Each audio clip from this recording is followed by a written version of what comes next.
Luke, weren't you supposed to be hanging out with Andy today? Yeah, that's later. Right now I'm playing Dredge on Steam Deck. Oh, so. No, it was the wrestling thing, tag team. I think it was... Yeah. Andy started wrestling. He wants me to be his tag team partner. I'm there to tag in and out and also to throw in the towel if he gets too seriously injured.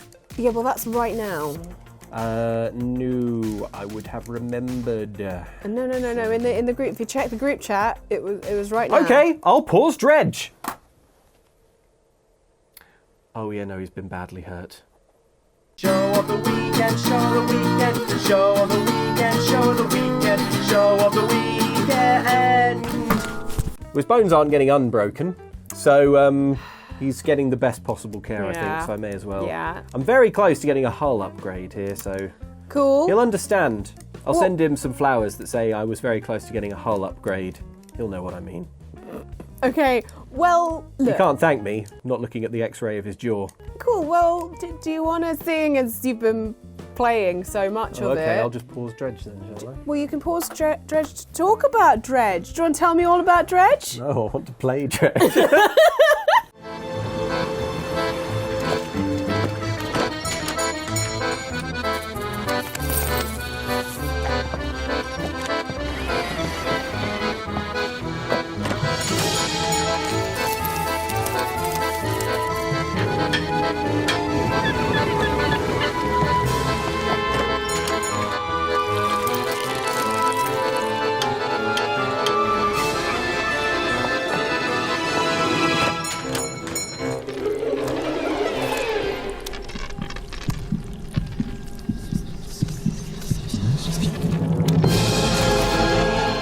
Just know, we're filming this a little bit in advance, and at the point where I'm filming it, Dredge is a cool cutting-edge indie game. And no one's heard of it. And and like it, some people, some corners, and it's getting just a lot of starting buzz. to build up a momentum. It's getting a lot of hype. By the time you watch this, you'll be like, old man Luke's only just getting Dredge, is he? Mm-hmm. That fusty old, crusty old sea dog. Yeah. I hate him and his opinions because he's old. And Andy's bones are already healed. Yeah, Andy's already in the ground. Oh, mine was more optimistic, Luke. You saw the X-rays. I'm not a doctor, but yes. What were we talking about? Dredge. Okay. Yes. All right. I'll try and talk about Dredge. It's really, really cool. Mm-hmm. And I've been really, really enjoying my time with it. So it's a fishing game. Wait, come back. Oh. Yeah. I haven't played many fishing games because, of course, they're so tedious. Sorry, fishing fans. I don't think we have any fishing fans watching. Well, I'm sure fishing is a pastime. The actual pastime, yeah, but usually mini games of them aren't quite the... And so many fishing games, you don't drive a boat. Mm-hmm. You just go fishing. Yeah. You skip the bit where you drive a boat, which is my favourite bit in a game. Mm-hmm. Driving a boat around in the sea. Mm-hmm. You know that I love anything to do with the sea. Oh, yeah. And in Dredge, not only do you fish, but you also drive the boat. So it's great. I feel like Dredge is a really good opportunity to talk about hooks. And I don't mean fishing hooks. Okay, I had hold for applause in my notes there. There it is. Dredge is a fishing game with a sort of Lovecraftian horror undercurrent, whereby you... Current. Yeah. So I did that on purpose, Ellen, so it's fine. Hold for applause. You probably already get the vibe just from having seen a bit of the gameplay, so I don't want to waste your time, and dare I say it mine, by explaining what the game is.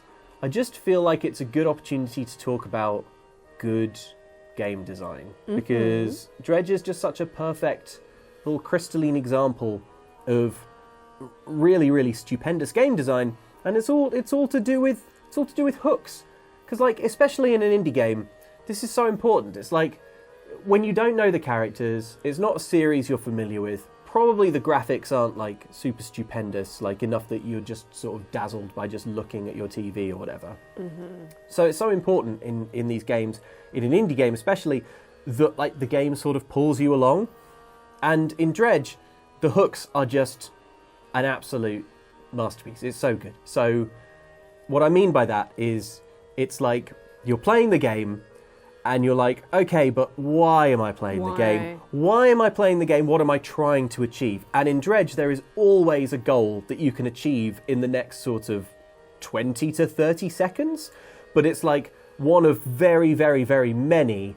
Like, and in that tiny, tiny space of time, something else will sort of pop up. Something else will sit up and be like, hey, here's another thing you can do. So, for example, the core gameplay loop, the hooks of the actual mechanics are very, very, very pure video gamey in that you're just trying to, like, upgrade your boat, get the best and best boat, catch the most fish, and really stick it to those fish and show them who's boss, who's king of the ocean. Me, get out of the way of my trawler. Dolphins. Saw some dolphins in the game. Ooh. You can't catch them, or at least I couldn't. Not that I tried. I tried. You can't. I couldn't catch them. Maybe later you get some sort of dragnet or harpoon or something. I don't know. They're not fish though. It's fishing. Yeah, but you can catch a squid. Well, they're sort of a fish. A squid is sort of a fish, and a dolphin is sort of a fish. Come on. Come on. I know they're technically mammals, but come on. It's not like a proper mammal, is it? They breathe air. I mean, but come on. They have the same silhouette as a fish. What's your stance on seals? I mean, come on. That's a fish. Let's be real. Be real. Yeah. Let's be real. The main thing you're trying to do is upgrade your ship. You upgrade your ship by salvaging materials that you kind of dredge up from the ocean floor, from shipwrecks and stuff like that. Dredge. You fund that primarily by fishing and selling fish. So you start off in your little kind of port town, you pootle your ship out into the bay, and you do some fishing. Pootle is a very good word for it. It's yes. That little Yes. It's a pootling ship, for sure. At least to begin with, before you've upgraded your engines. Yeah. But everything on your ship can be upgraded. You can upgrade the engines, which of course increases the speed at which you can move, which increases the amount of fish that you can catch before, before the sun goes down, or in a given sort of space of whatever time you want to be fishing. You can upgrade the lights, which means that at night you can see further, so you're less likely to bump into a rock, and bumping into a rock costs you quite a lot of money in repairs. You can upgrade and expand your actual fishing rods so that you fish faster. You can't really fail to catch fish. It's just all about, like, how fast you're catching fish. It's almost got something of like an idle game of it, like a kind of cookie clicker thing, in that you're just like, now upgrade this so that this other thing goes faster. Yeah. And like, to no end really, it's just it's the skin covering a spreadsheet skeleton where the numbers are going up, but it's weirdly satisfying to be like, well, I've got to save up for this faster engine, because then I can catch so many more fish. And when I catch so many more fish, then I'll be happy. Yeah. Why?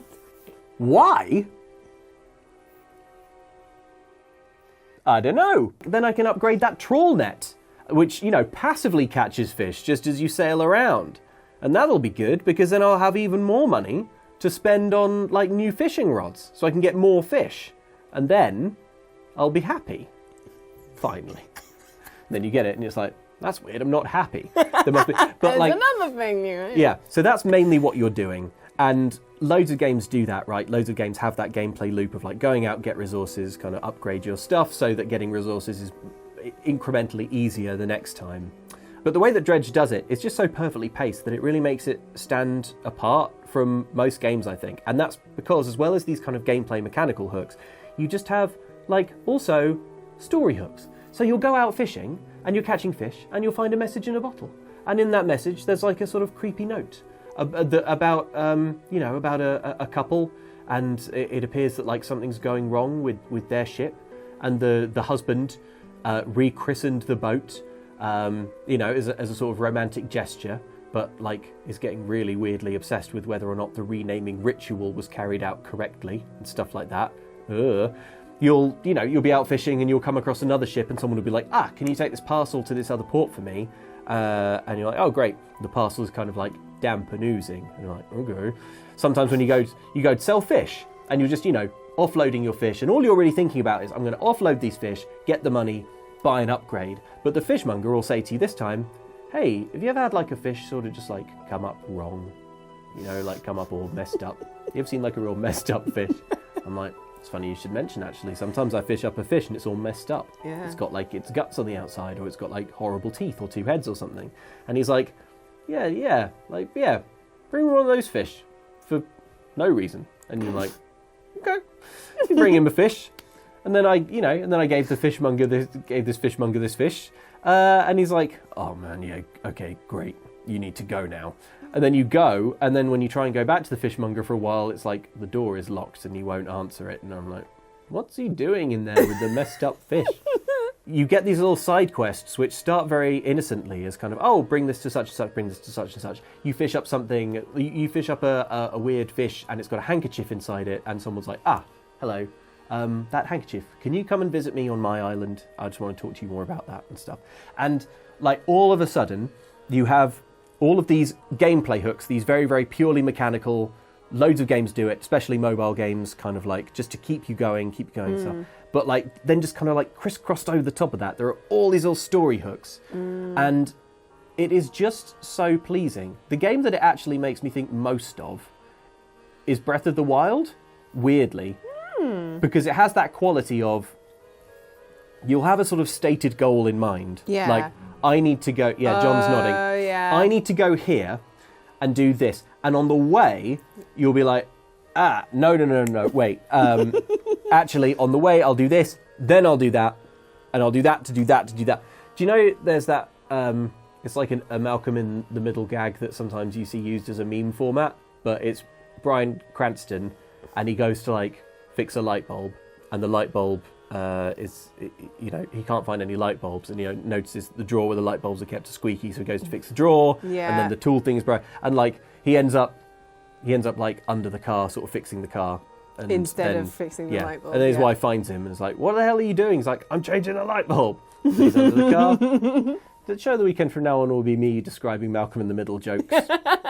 So now Hal has decided to take up speed walking. And trust me, the way this guy does his speed walking, it's pretty funny. He's got this rival who he cannot seem to beat. Yeah. But upon filming him and reviewing the footage, what's this? It appears that at one moment, both of his rivals' feet are off the ground, meaning he's not technically speed walking, he's running.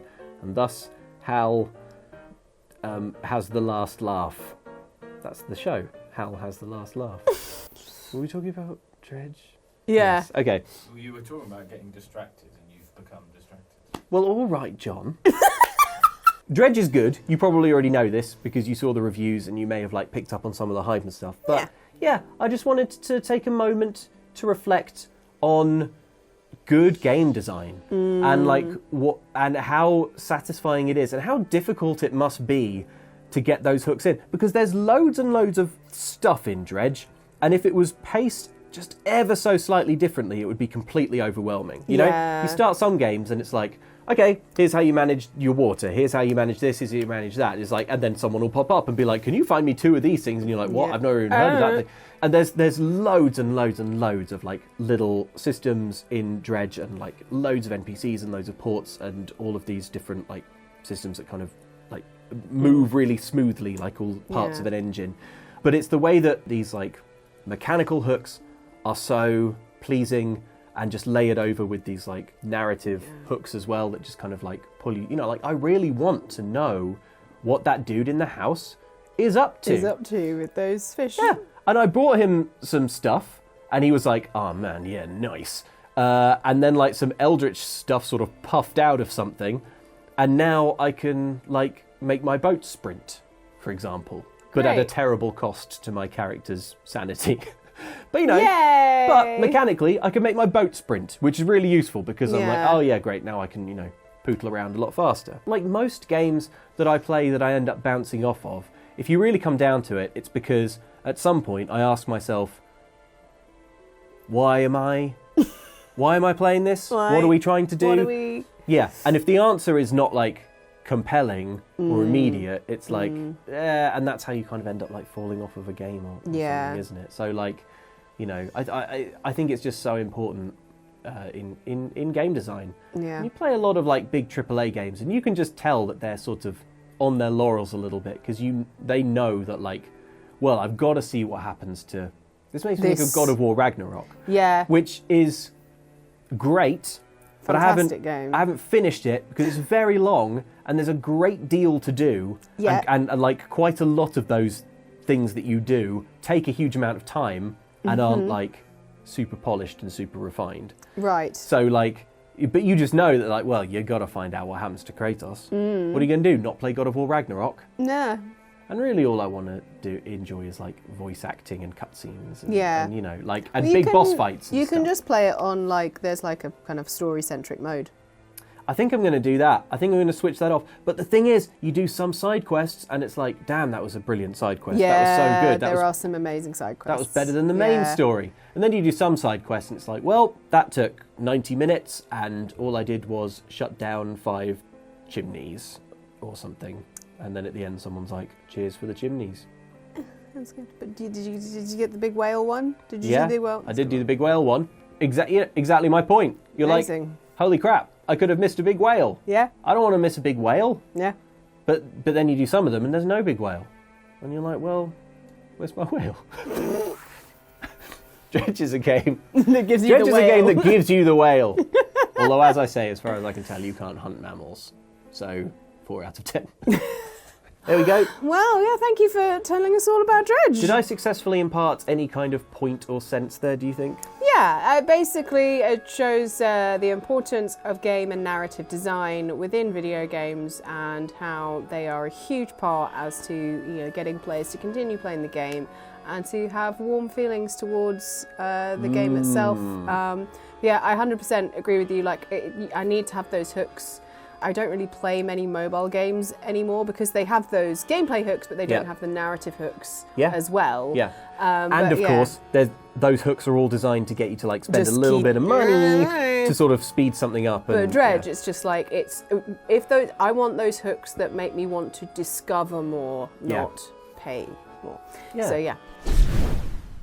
So that was Dredge. Yeah. Yeah, Dredge is cool. It does look cool. It does Yeah. look very cool. I want to go see the big monstery fish. That's the ones that I'm that's what I want to work Well, up that's to. the thing. You know that like eventually you're going to be sort of reeling in a kraken, or like your boat's going to get eaten by a kraken or something. Yeah. Yes, please. It's a cracking Yeah. game. Yeah. But yeah, if you played it, let us know in the comments what you thought about it. If you enjoyed the video, give us a thumbs up, subscribe if you haven't already, Yeah. and all that. And Yeah. if you want to support us further, we have the OX Supporters Club. There will be a link somewhere on here and also down in the description. And there's lots of lovely people on the Discord that you can go and chat to about Dredge maybe. Yeah. Yeah. Yeah. Maybe you can share strategies Yeah. for cornering dolphins. I don't think you can corner a dolphin.